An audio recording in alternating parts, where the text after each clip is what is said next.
and the aim is to try and win the Gold Cup again next year. But I suppose in the back of my mind, and I'm sure all the JP's camp is, you would like that to continue on the season after as well. So, have you watched little things that they do and think that, I should do this or do that or do something different, or absolutely, or have you done on your own? Absolutely. I'd love to have a couple of cameras down there. And you can see what he's doing, but you can't see what he's thinking. And he's so far outside the box. And when you're riding from, the instructions, you can predict instructions, and then someday he'll just come out to you and he'll give you an instruction, and you're going, where is he going with this one? Hi there, welcome along to a very special William Hill Inside Track special. I say it is special, indeed I've said that twice, because we've got our whole raft of ambassadors with us, Sir AP McCoy and Barry Geraghty, and of course Gavin Cromwell, who is here to reflect on what's been an incredible season. Not just a Gold Cup success, but breaking into the top 3 of elite trainers in Ireland, with the promise of so much more to come, including at Punchestown next week. So Gavin, great to have you with us in illustrious company, but really you're the star of our show at the moment. How does it feel sitting and looking at the season that you've just completed, with it pretty much in the wing mirrors now? Yeah, it's been fantastic, Nick. I suppose, listen, we can home out of Cheltenham with a Gold Cup winner. It's unbelievable, but we're on the back of Fairy House, which didn't go very well for us at all, and that's the nature of this game. It had tame lines, and our feet are firmly back on the ground. But obviously, you won the Gold Cup with I Know the Way You're Thinking. But to me, one of the most striking and abiding memories of the season was your absolute unshakable faith in the horse all the way through. It's one thing to win a Gold Cup; it's another to kind of feel inside you that you know you're going to win. And I'd love to know what you were thinking through the season and when that feeling began to sort of boil up inside you. Yeah, listen, I never had the confidence to say I knew I was going to win. I'm not that naive, but listen, we've always thought that if I ever had a Gold Cup horse, this was him. I suppose it started off a little bit slow with him, and every race he improved. His jumping improved, and he just got sharper, and Keith done a fantastic job with him. His jumping last year was so sticky, and he just improved from race to race this year. And I suppose, after the Dublin Racing Festival is where he really cemented it to us that he had a real live chance in the Gold Cup. And from then he stepped forward. And he's a horse that every time we worked him, he seemed to be fresher again the next day. So he takes his work so well and improves for it. I've never had a horse like that before. And Barry, you must sort of realise the magnitude of Gavin's achievement. The horse really, on the form that he's shown this season, it wasn't obvious that he could go there and do what he did to Galopin Des Champs. But it kept being one man's faith in the horse that was so striking to me. Absolutely. Like from the outset, it just looked as if Gavin, he knew a bit more than the rest of us anyway, because, what we'd seen, he was a horse on the upgrade, but he had a big step to get to that top table with Geraghty and Nick Luck, and then to go and put in the performance he did, to see him go down and jump the last in the style he did. He was like a horse who'd only just jumped in at the turn-in. What's it done for the yard, Gavin? How's the mood changed, if indeed it has? Yeah, listen, it's a huge boost for everybody. I suppose it's a massive confidence booster, as you can imagine, and hopefully it'll gather momentum and bring us forward again. Gavin, in a very short space of time, as Nick said, you've broken into the top 3 in the top trainers in Ireland. How moving forward, you're obviously a very ambitious person. You only got to look to see that with the numbers you're doing. How do you keep improving? How do you try? You've obviously got the target set of being, never mind the top 3, of getting to the top. How do you go about that? It's a difficult task, isn't it? It is, but it's all about we're just putting in the base for another walker there today. We're going to build a few more stables, and was at the sales yesterday, and Kevin Ross is at the breeze ups in Doncaster, and you just have to keep the foot on the pedal and keep driving forward and with everything. Trying. Everybody wants to have better horses, but you have to keep them coming to find them. I know we're coming to the end of the jump season, but do you have a preference? Obviously, you won a Cheltenham Gold Cup, a champion hurdle, but you're talking about going to the breeze ups and having the flat season just about to start. Have you got a lot of those as well then? We've about 42-year-olds, and I do enjoy that. And it's funny, as soon as Punchestown is over, it's almost like here we go, or the flat ones are. We're ready to rock. And listen, they've been busy.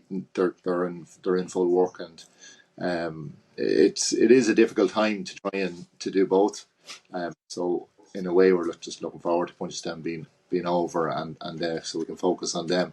For a preference, it's two totally separate identities, and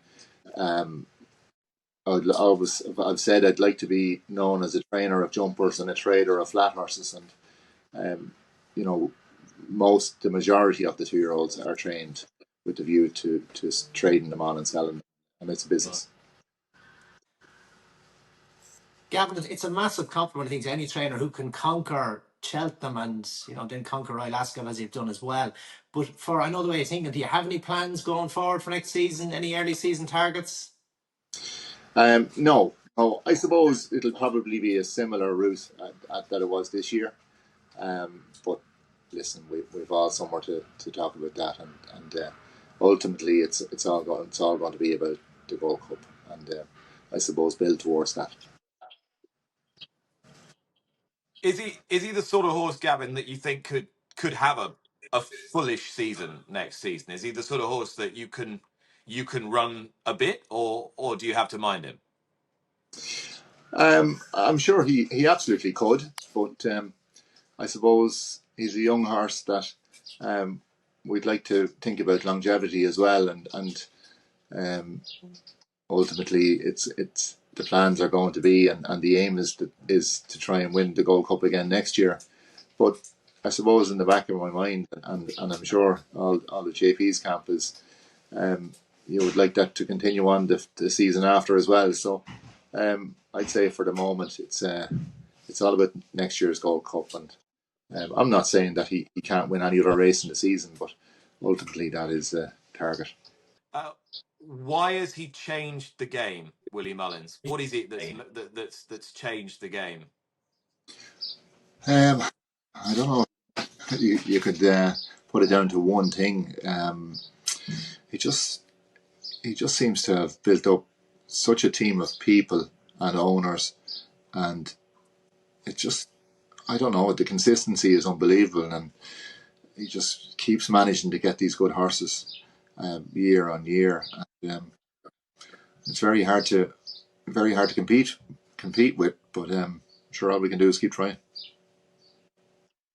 Gavin, to get to where you've got to, have you taken little bits from watching the likes of Willie Mullins and whether it be Willie Mullins or Gordon or whoever beforehand? Have you watched little things that they do and think that I should do this or do that or do something different, or absolutely, or have you done it on your own? Absolutely. I'd love to have a couple of cameras down there and see what. Let's try and learn. Can you not organise that? No, on the quiet. No? Sorry. Try and learn off the best. I've never been to Willie's. I've been down to Ballydile, and I don't think there's anywhere you can go and you won't learn something. But these guys are unbelievable, and I think they are the best in the world. And if you can't pick up stuff off them, you're going around with your eyes closed. There was that great story, wasn't there, AP, of Philip Hobbs when he lost a couple of horses in the late 80s to Martin Pipe, and he thought, well, what's this fella doing that I can't do? He's changing the whole game.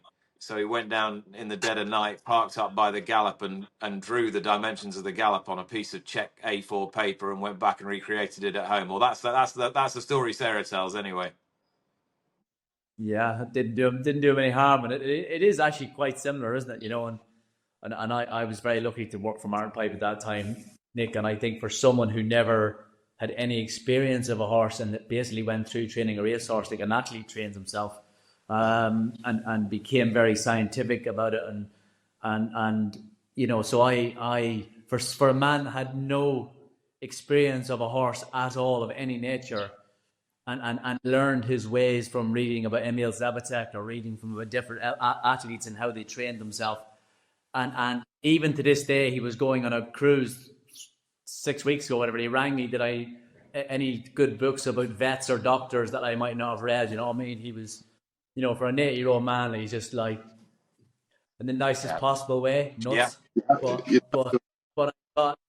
But I got everything from watching him. I knew why he was successful. It didn't happen by chance. Everything was, the attention to detail was like writing reports at night, taking temperatures, scopes, bloods, the whole lot, things that were just so far ahead of his time. And that's, to change something in sport, you have to be different, don't you? The difference in, you know, if you take somebody who worked, you know, let's say work for one of the older trainers, and then they start training themselves and they just do what they did, compared to Martin Pipes' approach, where he never worked for anybody and had to learn it all. So, you know, which is the right mindset. But I'm sure what I can learn from Willie Mullins is, what he does this year is different to last year, and he's just so open to change and trying to improve all the time. Just goes to prove, you know, we can all improve. Yeah, I think that kind of gets it, Gavin, because I know I've done a good bit of time down at Willie's over the years, and you can see what he's doing, but you can't see what he's thinking. And you know, he's so far outside the box. And when you're riding from, you know, the instructions, you could predict instructions, and then someday he'll just come out to you and he'll give you an instruction, and you're going, where is he going with this one? And 9 times out of 10 it works. Like I was there with, you know, years of experience, and you're thinking to yourself, oh Willie, what are you thinking? And then boom, he just pulls one off. So he is a genius, really, isn't he? Absolutely, yeah. There were a couple of things that struck me on a couple of visits there. Once I remember, and obviously everyone knows that they've probably rarely seen horses galloping around a bend as fast at home as they would see at Clersutton. And he said he got the idea from when he was in his like early 20s or late teens, early 20s, galloping horses in Canada for some outback trainer, and they were going round and round and round in incredibly tight circles about as fast as they could. And there was another time I said, well, what is it that keeps driving you on? And he said, well, I keep thinking of things that people say are impossible, and I think it would be fun to try and prove them wrong and do what people think it isn't possible. Not many people think like that, do they? That's the thing.